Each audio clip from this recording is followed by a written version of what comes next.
Hola, ¿qué tal? Muy buenas tardes. De nuevo saludando a nuestra amada congregación, a la amada comunidad de la Iglesia Cristiana Rey de Gloria y a todos ustedes que nos visitan en este sitio y que nos permiten llegar hasta sus hogares y a sus vidas con este mensaje breve de la palabra del Señor.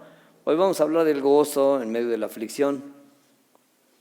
Voy a leer un pasaje que el Señor Jesucristo dejó bien establecido para los discípulos en aquel tiempo en que Él iba a ser llevado a la cruz del Calvario y para nosotros también. En el Evangelio según San Juan, en el verso 33, el Señor Jesús establece una verdad que nos va a seguir por todas las edades hasta que Cristo venga por su iglesia, pero mientras Él viene por la iglesia, mientras Él aparece en las nubes para llevar a los escogidos, nosotros tenemos las posibilidades de tener gozo en la aflicción porque sabemos que en Cristo tenemos la victoria. Jesucristo escribió o dijo esto que escribió Juan: estas cosas os he hablado para que en mí tengáis paz.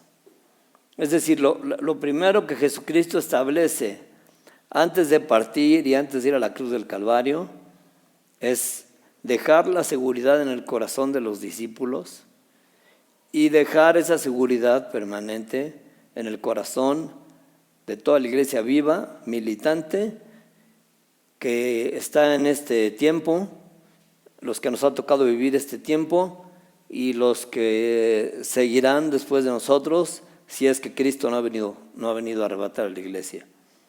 E involucra a todos los cristianos de eras pasadas, y Jesús nos dice que en Él debemos tener paz.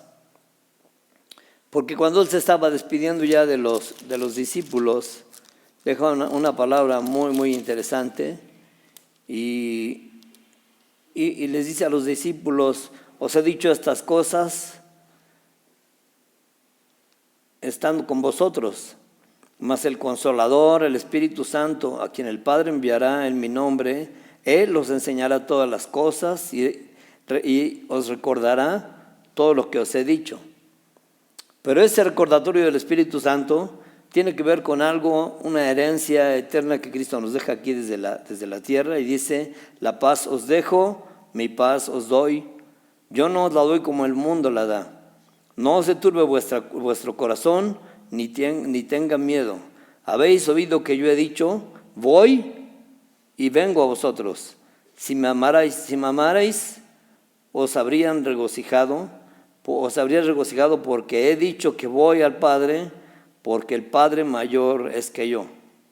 Es decir, Jesús nos deja la certeza de que podemos tener paz en medio de la aflicción, porque sabemos que Él fue al Padre después de haber resucitado. Ahí está intercediendo por nosotros.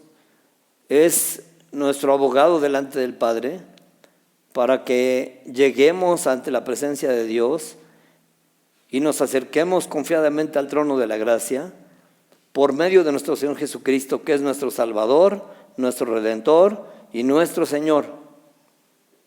Entonces es como el deber de toda la iglesia y de todos los creyentes el tener corazones afirmados en Cristo, sabiendo que la venida del Señor está más cerca que cuando creímos.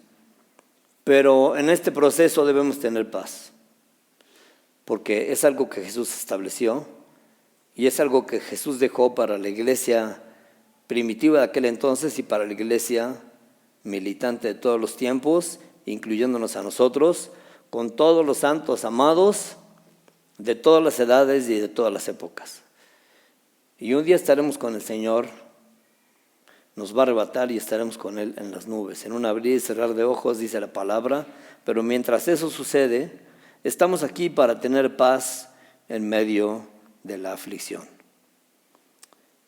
Luego el Señor nos habla en ese mismo pasaje de lo siguiente: en el mundo tendréis aflicción, pero confiad, yo he vencido al mundo. Debemos tener confianza en medio de la aflicción, porque la palabra aflicción nos describe ese periodo de opresión, de tensión, de angustia, de tribulación, de adversidad, de temor, de aflicción, de pena, con el que somos machacados como si estuviéramos literalmente en una prensa. Aquí la palabra es una referencia a la prensa espiritual, pero describe el proceso con el que se exprimían las uvas. Es una machaca, una prensa que exprime y saca el jugo, pero figuradamente se utiliza en términos espirituales para la aflicción que sufrimos los cristianos en esta tierra, en medio de todas estas circunstancias que hoy enfrentamos y nos ha tocado vivir. Entonces, cuando estamos siendo oprimidos por las circunstancias, Cristo nunca nos va a dejar. Porque Juan mismo, el mismo evangelista, describe en su primera carta pastoral, en el capítulo 5, el verso 4, y dice: porque todo lo que es nacido de Dios vence al mundo. Ahora, ¿qué es lo que nace de Dios? Lo que nace de Dios es el amor, la fe, la paciencia, la mansedumbre, y todas estas cosas han nacido de Dios. Por eso estas cosas vencen al mundo, aplicadas a la vida del creyente. Y por eso dice el mismo Juan en esta epístola: y esta es la victoria que ha vencido al mundo, nuestra fe. Es decir, la fe no puede haber nacido del ser humano, ni pudo haber nacido del ser humano, ni pudo haber nacido de otro lado. La fe genuina, en la espera de que Jesucristo venga, nace solo de Dios y en el corazón de los creyentes por la obra del Espíritu Santo. Y si la obra del Espíritu Santo se ha movido en ustedes entonces y yo debemos estar confiados que la fe que tenemos ha nacido de Dios y ha vencido al mundo. Y con esa fe podemos decir como Juan: esta es la victoria que vence al mundo, nuestra fe. Ahora, cuando el Señor Jesucristo nos invita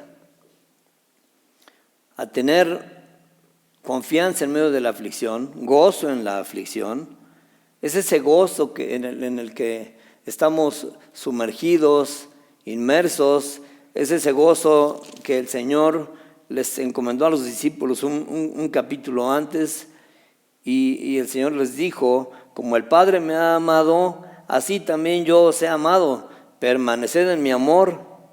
Si guardareis mis mandamientos, permaneceréis en mi amor, así como yo he guardado los mandamientos de mi Padre y permanezco en su amor. Es decir, aquí el Señor Jesús estableció los principios de amor que la iglesia debe de tener en ese vínculo con el Padre, con Jesucristo y para con todos los hombres. Y en primer lugar establece que nuestra prioridad es amarnos los unos a los otros, porque el Señor Jesús dijo: estas cosas os he hablado para que mi gozo esté en vosotros y vuestro gozo sea cumplido. Y este es mi mandamiento, que os améis unos a otros como yo os he amado. El Señor Jesús nos amó de tal manera que cuando Él les dice a los discípulos, y Juan lo escribe porque estaba entre los discípulos, que estas cosas las ha hablado para que en Él tengamos paz, porque en el mundo tendremos aflicción. El Señor les había dicho a los discípulos, cuando le dijeron ellos: ahora creemos, les dijo: sí, ahora creen.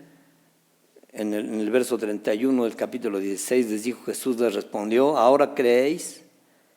He aquí, la hora viene y ha venido, en que seréis esparcidos cada uno por su lado, y me dejaréis. Les está hablando Jesús del sufrimiento de ese tiempo, en el día de la crucifixión, cuando todos iban a ser esparcidos por causa de que el pastor estaba siendo llevado a la muerte. Y Él les había dicho: nadie tiene mayor amor que que uno ponga su vida por sus amigos. Así que también el Señor nos constituye sus amigos, y dio su vida por nosotros en la cruz del Calvario, para que hoy en estos días tengamos gozo en la aflicción y proclamación de la victoria, del amor de Dios que ha triunfado en nuestras vidas y ha triunfado en nuestra amistad y comunión como iglesia, y ha triunfado y triunfará por los siglos de los siglos hasta que Cristo venga y haga una reconformación de la tierra y de nuestras vidas. Entonces, si nosotros creemos esta palabra, la prioridad número uno en los principios que el Señor establece es amarnos los unos a los otros. Y luego es amar como Cristo nos amó. Porque todo lo que es nacido de Dios vence al mundo.